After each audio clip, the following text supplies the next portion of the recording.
The barren moon of Astor's Edge drifted on the rim of the Lorne Arm. Its gray soil cracked like dried riverbeds beneath a pinched yellow sun. 300 settlers clung to life inside a rust-streaked habitat dome that leaked heat each night. Their fusion core sputtered, the water recycler coughed, and the food printer blinked, error more often than ready. Pirates had stripped the last supply convoy months ago. No freighter dared run the Krog blockade, and every Union relay buoy in the sector was jammed with raider propaganda. Despair settled over the dome like cold dust on this shift cycle. A slim mechanic named Groon decided despair was worse than death. He climbed the wind-scarred cum tower, bypassed the governor's lockouts, and fired off a desperate typing packet toward the most feared coordinates in the galaxy. Earth. His fingers trembled as he typed. Objective Equipiatil signal. Civilians trapped. Krog raiders closing. Chords ATT. He pressed send, half believing the burst would stall in the jamming fog and vanish. Like every unanswered prayer before it, Rune descended to an empty main street where dust devils chased plastic scraps along cracked pavement. He told no one.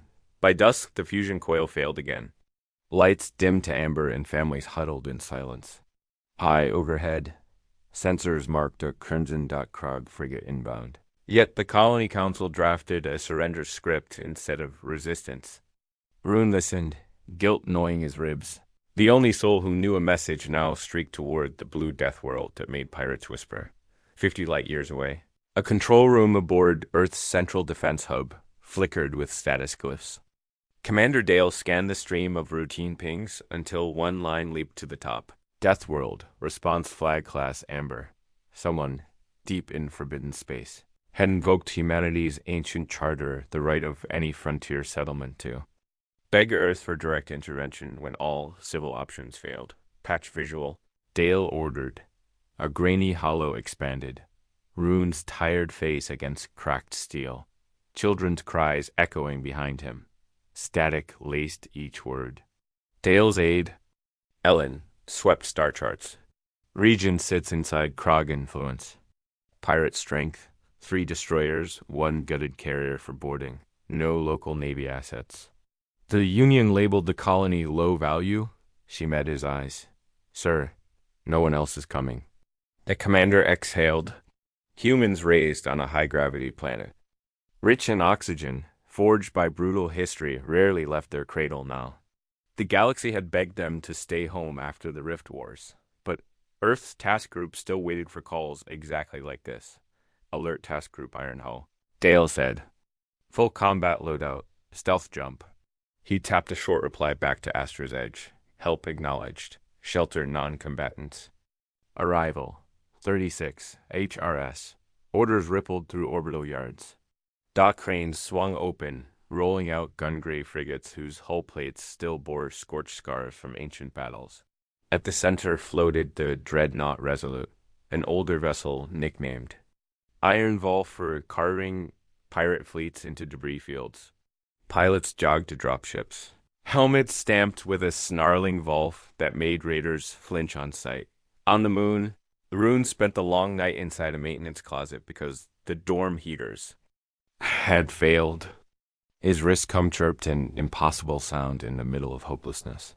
The screen displayed a single line of text and a glowing Volf emblem. Hope crashed through his chest like sunrise.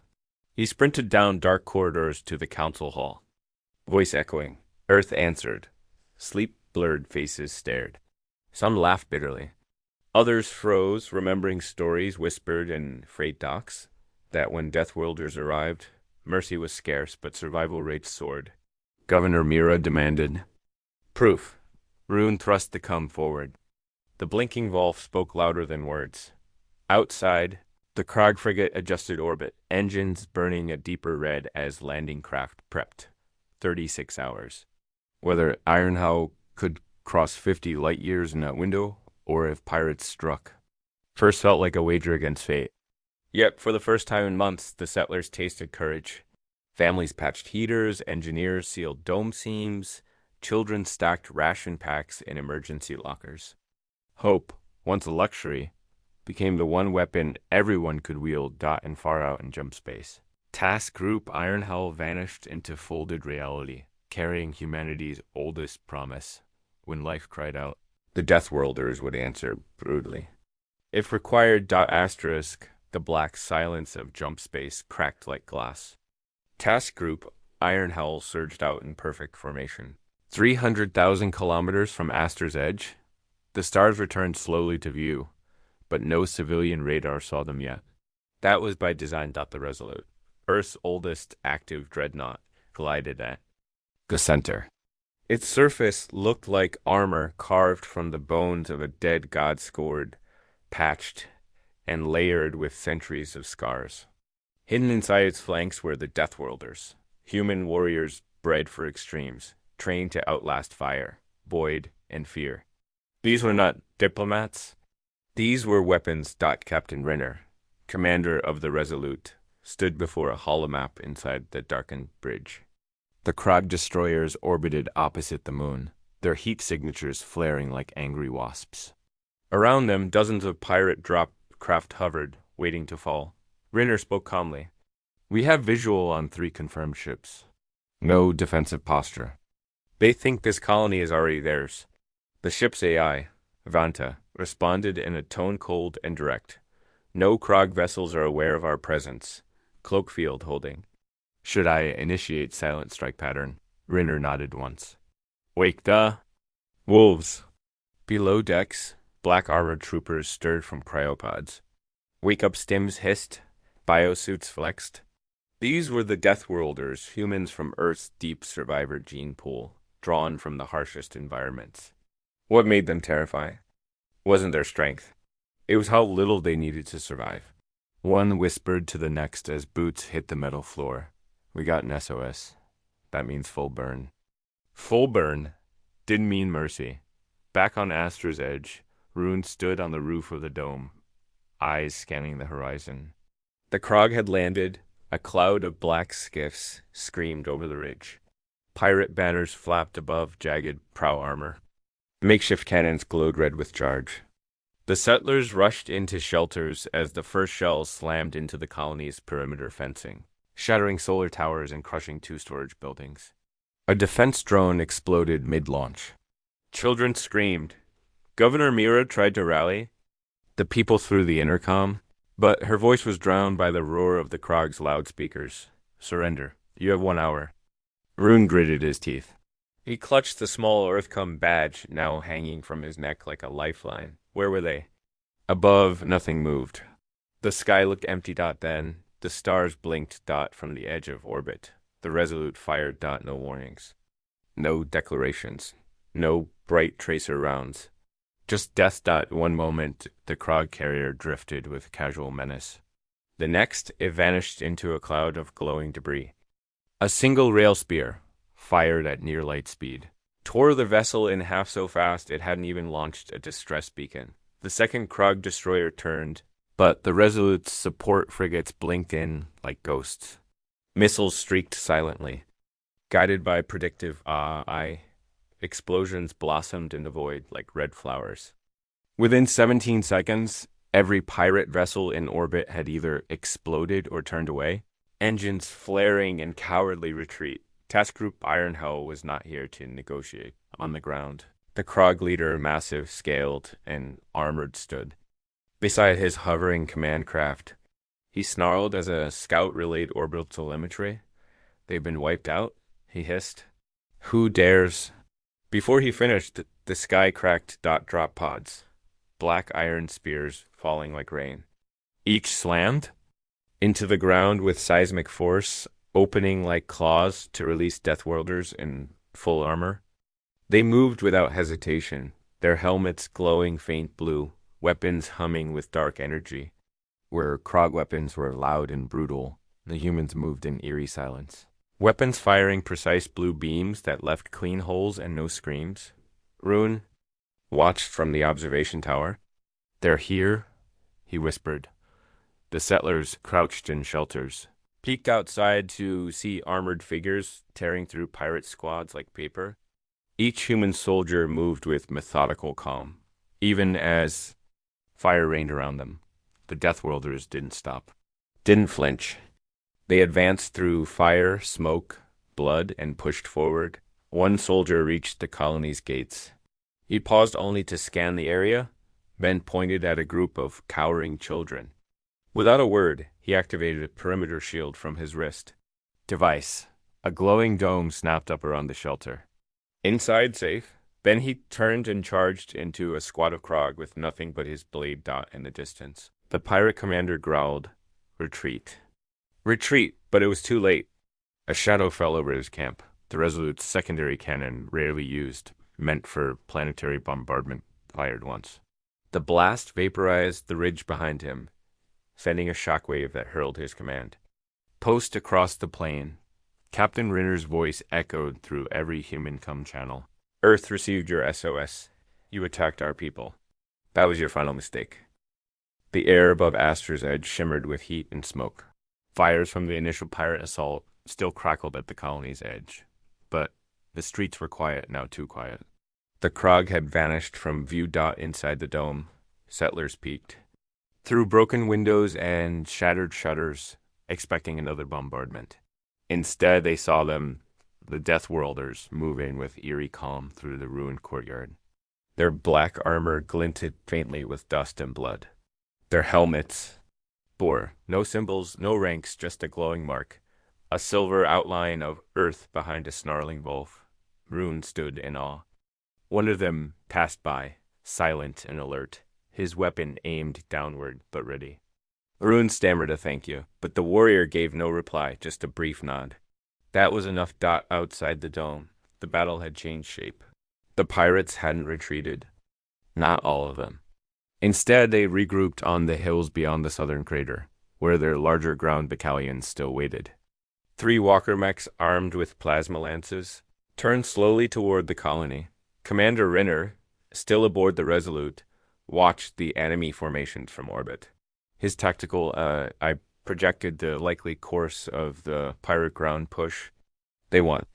One last show of strength, he said. Send the message. Within seconds, Earth's ground war tactics unfolded in silence.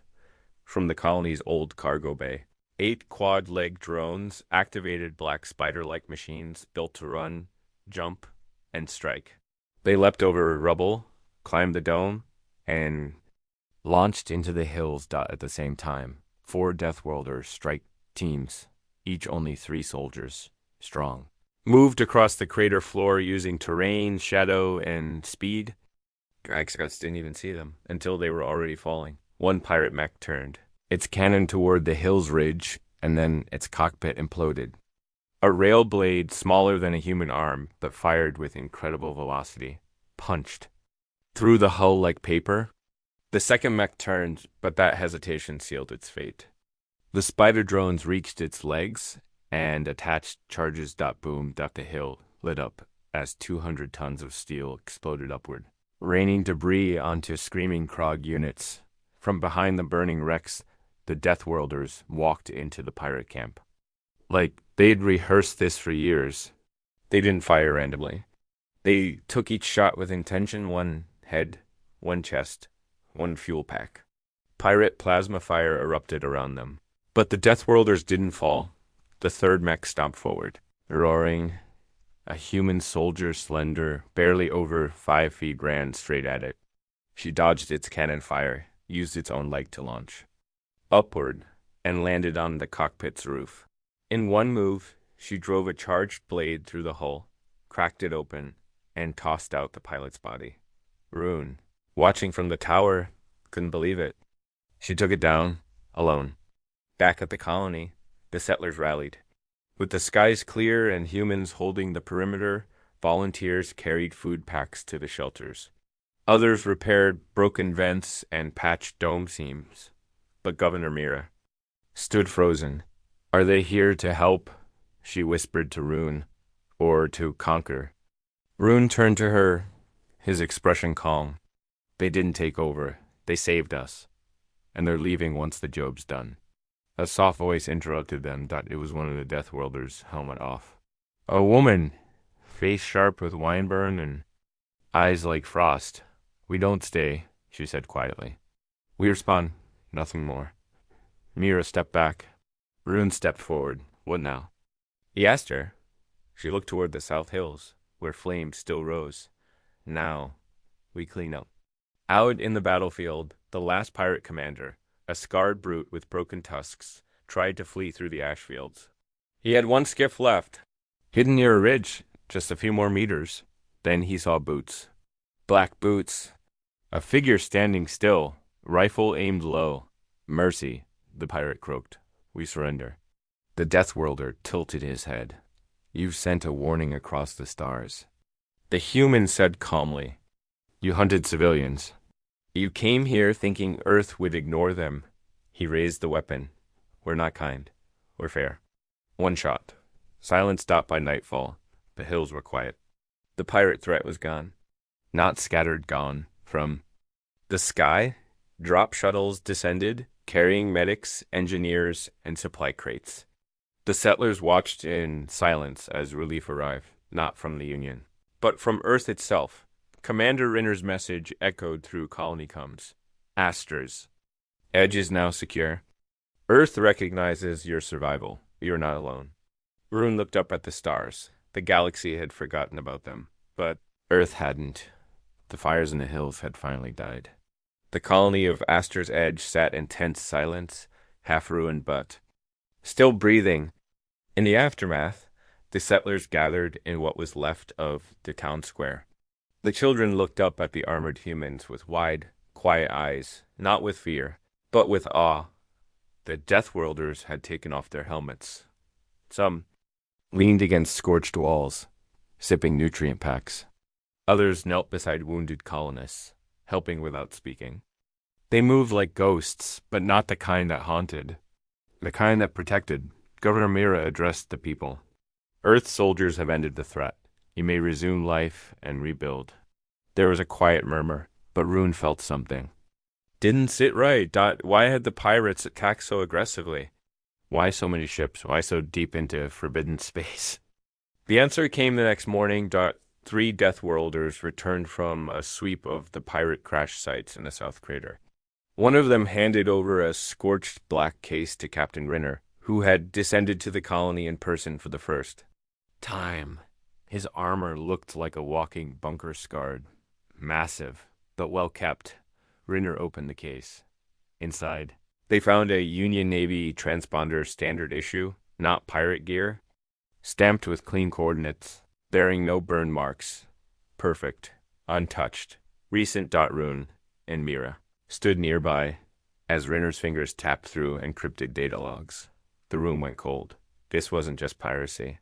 Rinner said grimly, these coordinates show a path opened by someone inside the Union Border Patrol. They cleared a way for the Krog.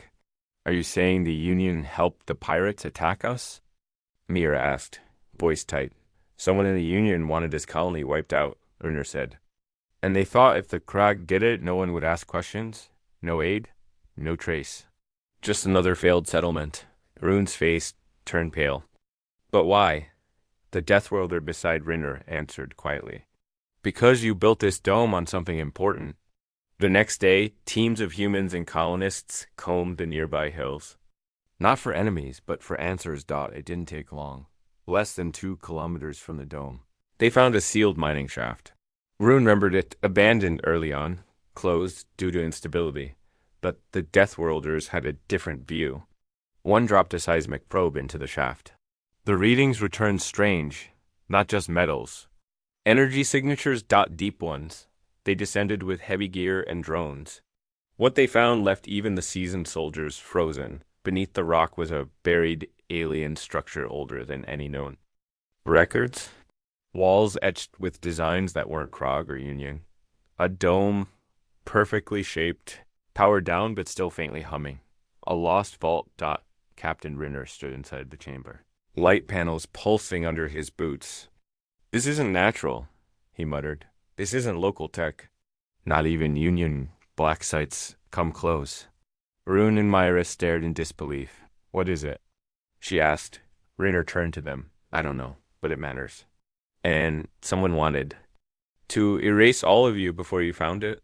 He looked at his second in command. Seal this vault, then send a package to Earth. They'll send the Archaeotech cores. The Deathworlders moved quickly, planting jammers, sealing tunnels, erasing any open broadcasts.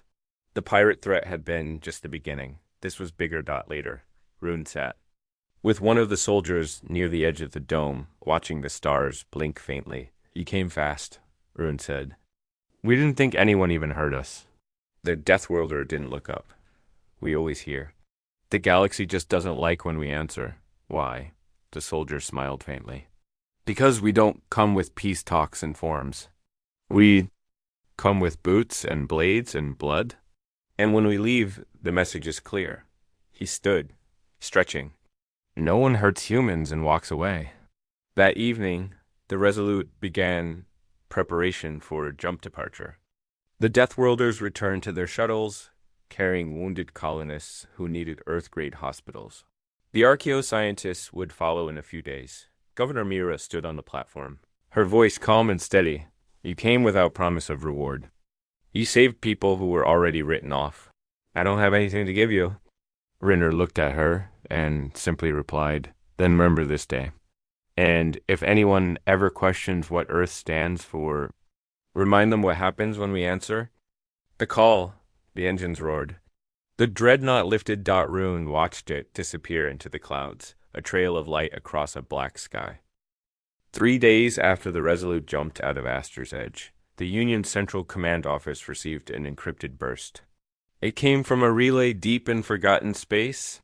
They expected bad news, a dead colony, another failed outpost, but instead, they saw Earthseal. High Counselor Rassic, a thin, pale figure with data gloves fused to his hands, read the decrypted message. "Colony Astor's Edge secure. Pirate force eliminated. Union transponder found at pirate staging site. Investigations underway. Earth stands by. Fleet Command Sol." Rassic's jaw tightened. "Get me the intelligence core," he barked. Now. Within hours, Union leadership gathered in private session. Holograms shimmered around a dark chamber. Voices filled the air, some worried, some angry. They responded to a forgotten SOS with a battle fleet. "This breaks every quiet agreement we had. Earth was supposed to stay out of border disputes. And now they found the structure." That last sentence silenced everyone. The senior strategist leaned in. "We buried records of the vaults. We made sure no colony near one lasted long. How did Earth find it so quickly?" Another replied, "They didn't find it. The people there did. Earth just answered the call." Someone slammed a hand on the table. They weren't supposed to answer anymore. Back on Astor's Edge, the colonists had started rebuilding. For the first time, shipments arrived, this time from Earth's own merchant fleet. Supplies, machines, even advanced filtration systems. None bore Union markings. Rune worked beside one of the new engineers, laying power lines for restored dome. "Lights. Feels different now," Rune said, wiping sweat from his brow. "Like ... the galaxy knows we're here." The engineer smirked. "They do. And they're not sure what to do about it." In a hidden system near Union territory, the Krag Warlord Council convened in a storm-lit hall aboard a Dreadfort-class carrier. Their fleets had suffered. 3 destroyers gone. 1 carrier turned to dust. And, worst of all, fear had spread. Through their ranks, not of Earth's weapons, but of Earth's silence. One warlord slammed his claw into the stone table. "They didn't declare war. They didn't warn us. They didn't even speak." Another, older and missing half a tusk, growled. "They erased our ships like shadows. They walked through fire. The Deathworlders don't threaten. They act." One younger raider asked, "Should we retaliate?" The council fell into a low hiss of amusement. The old warlord spat oil onto the floor. "You want to strike the wolves in their den?" A pause. "We leave Earth alone. Forever." Meanwhile, on Earth, in the sublevels of Sol Command, a small team of archaeotech scientists met with Commander Rinner in a council of deep policy strategists. The image hovering above the table was the buried vault cleaned, enhanced and lit from every angle. The tech pulsed faintly, still sealed. One analyst spoke carefully. We believe this vault predates any galactic species. Not Krug, not Union. Something else. What's it doing under a colony? Rinner asked. The scientist sighed. We don't know, but this isn't the only one. This is just the first one found intact. The strategist leaned forward.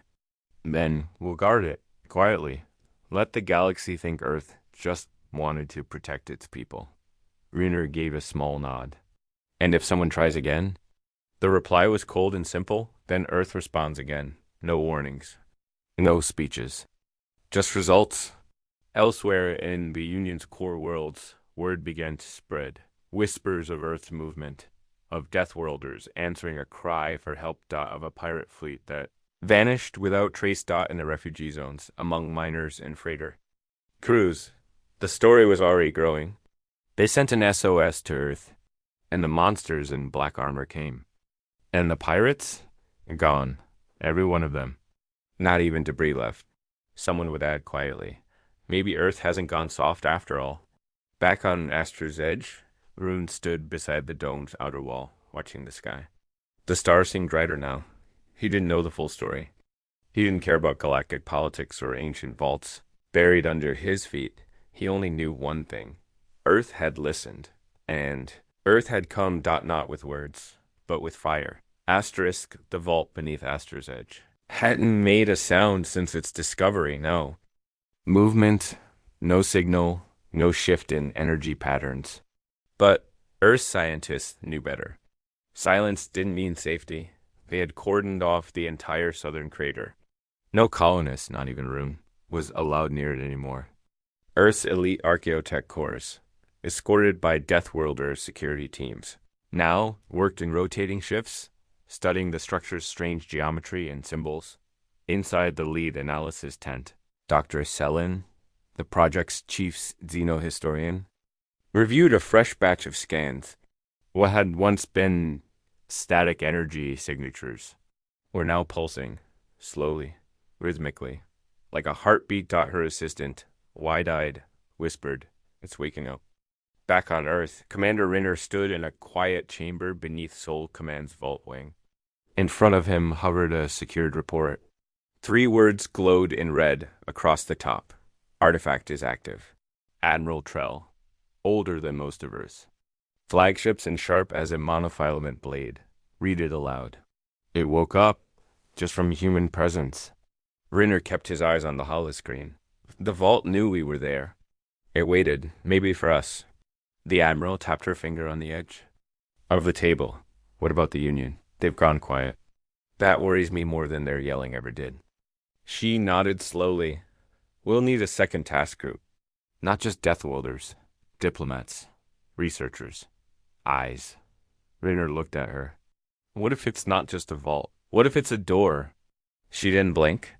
Then we better decide who opens it before someone else does. In Union Central, hidden beneath layers of bureaucracy, a secret cabal met under false identities. These weren't elected leaders or open officials. They were the ones who pulled the strings behind the curtains, the Stability Directorate. They had seen the same scan. Earth had intercepted, though, in a delayed version and without full detail. One figure, cloaked in holographic blur, said, "The vault's activation confirms our worst fears." The humans didn't just save the colony. They're the key. Another hissed, "We must not allow Earth to gain control of the artifact. Dispatch Task Unit Theta, quietly, and send a diplomatic envoy to stall. And if Earth refuses to share?" The lead figure's voice was cold. "Then we'll make them regret ever answering that SOS." On Astra's edge, Rune had returned to routine life, if anything could be called routine, after surviving a pirate siege and witnessing Deathworlders in action. Still, he helped rebuild water systems, fixed lighting grids, and organized supply drops. One morning, while checking solar relays near the southern perimeter, he noticed something strange, a soft vibration through the ground, like a distant rumble, but there were no ships nearby. He crouched and placed his hand on the soil. It was coming from below. Inside the vault, deep beneath the main structure. The pulse strengthened. The Archaeotech cores placed quantum monitors along the inner wall. One unit began blinking rapidly motion inside. A panel slid open, not from force or hacking. The vault opened it itself. Inside was a black stone pedestal, floating in place. Humming softly, atop it sat a cube glass-like, seamless, glowing faint blue dot. Dr. Selen approached carefully. Her voice was barely a whisper, as a data construct. I think it wants to speak. The lights in the chamber dimmed. The cube glowed brighter. Then, in perfect English, it spoke. You are not the first, but you are the last chance. Everyone froze. Repeat that, Selen said. You are not the first, but you are the last chance. Prepare. Others are coming. Far above, hidden in deep space, a probe powered by ancient tech, far older than Earth or the Union, picked up the vault's activation signal. It transmitted a single pulse. Seconds later, in a forgotten corner of the galaxy, something else. Woke up. Not a human. Not Union. Not Krog. Something that had been waiting on Earth. Alarms triggered in Soul Command's black archives. Unknown signal. Origin. Outer expanse. Signature. UNCALODUED. Commander Riner stared at the wave pattern. This isn't from the vault, he said. No, his aide replied. It's from something else reacting to the vault. The Admiral whispered one word that hadn't been spoken on Earth in centuries. Precursor. The vault pulsed again. The cube hovered steadily above the pedestal, its blue light casting long, trembling shadows across the chamber. Every Archaeotech scientist stood silent. They'd seen alien artifacts, but never something like this, an intelligence that spoke in perfect human language and warned of doom. Dr. Selen stepped forward. Who are you? The cube rotated slowly, symbols flashing across its faces. We were called many names. Guardians, Watchers, Builders. But now, there are none of us left. Only this message. Selen swallowed. What message? A trial is coming. We created these vaults to warn the next to rise. The ones who would spread, who would awaken the galaxy. You? The words echoed through the chamber, through the colonists above, and back to Earth. In orbit over Astra's edge. Earth's second response fleet, Task Group Blackstar, arrived silently. Among them, warships, science vessels, and a single obsidian shuttle with no identifying markings. Aboard it, a quiet diplomat named Commander Ian reviewed the latest. Vault transmissions. She had no rank in Earth's military. She didn't need. 1. Her orders were simple. Make the right choice, but not everyone who arrived in orbit was there to help. In the shadow of a nearby moon.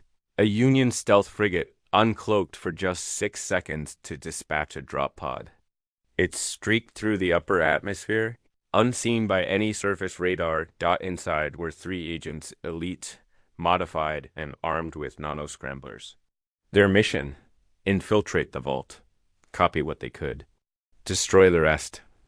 They landed under cover of darkness, near the crater. But Deathworlders scouts were already watching. Ruin had been helping supply. The engineers, when the first alarm rang, unauthorized movement. South sector, breach. He ran toward the edge of the secured zone just as 2 soldiers dropped. From the ridge, one raised a weapon toward a vault technician. Before he could fire, a shadow crashed into him, a Deathworlder in full armor, silent and fast. The agent's rifles spun into the dirt. The second intruder shouted, "We're not your enemy. We're here for the truth." The Deathworlder didn't hesitate. You came without permission. On Earth territory, with weapons. He raised his fist. That makes you our problem. Inside the vault, the cube pulsed brighter. As the scuffle above ground played out, it sensed conflict. Then it spoke again. The others have seen your light. They move now. The sleepers awaken. They remember what we did? Selen frowned. Who? Who's coming? The failed children. The broken stars. The ones we locked away. Double quotes. Silence. Bennett whispered. We called them the Hollowed. And with that, the vault began to open. More chambers, rotating walls, rising platforms. hidden consoles. Information streamed in symbols that changed to human text in real time. Weapons blueprints, star maps, warnings. Humanity wasn't just being warned, it was being prepared above. On the bridge of the Resolute, Commander Rinner stood beside Diplomat Aaron. She studied the cube's translated stream on a glowing datapad. This isn't just about defense, she said. No, Rinner replied. It's about survival on a galactic scale. She nodded. Then Earth must decide. Do we share this? He looked at her. Would you? She didn't answer. At Union Central, chaos brewed. The failure of their infiltration mission had leaked. Earth now held the vault. Earth held the data. And worse, they hadn't declared war, hadn't attacked Union territory. And yet, they controlled something that made the stars tremble. One Union senator slammed a fist onto the table. Earth should not be allowed to control this alone. Another whispered, then who would you trust with it? Number. One answered. Back on Aster's Edge, Rune walked through the crater with Dr. Sellen and 2 armored soldiers. Below them, the vault continued to hum. They asked for help. Rune said softly, thinking back to the moment he sent the SOS. We didn't think anyone would answer. And now... Sellen smiled faintly. And now we may be all that stands. Between the galaxy and something older than fear. He looked to the stars. Then I'm glad it was us. I'm glad Earth answered. Final transmission from Aster's Edge. Earth has made its choice. We do not run. We do not hide. If this is a test, then we bring fire. Let the hallowed come. Asterisk.